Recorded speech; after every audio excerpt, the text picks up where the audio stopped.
یکیو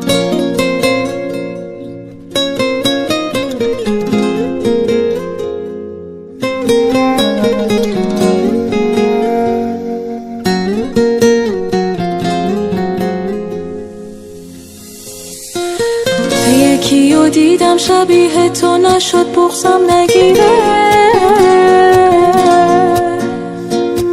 لعنتی خاطره هات از ذهن من بیرون نمیره.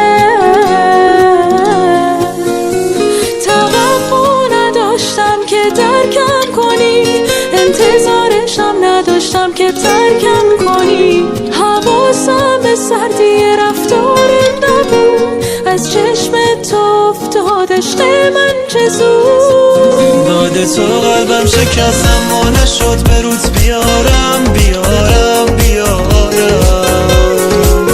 بارون انقدر روی گونام نشست که حال گریه هم ندارم هر چقدر خواستم فراموشت کنم اما نمیشه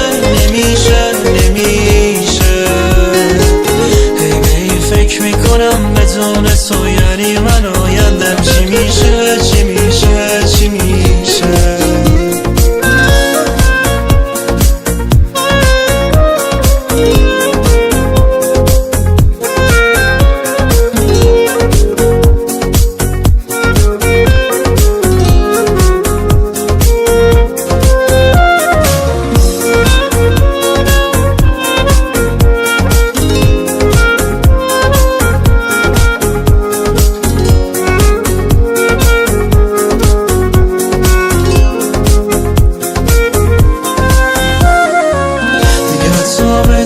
تو نمیشه راحت سرمو روی بالش بذارم، شب و تا صبح با فکرت اصلا نمیخوابم، تو خودت تو بارم ندارم.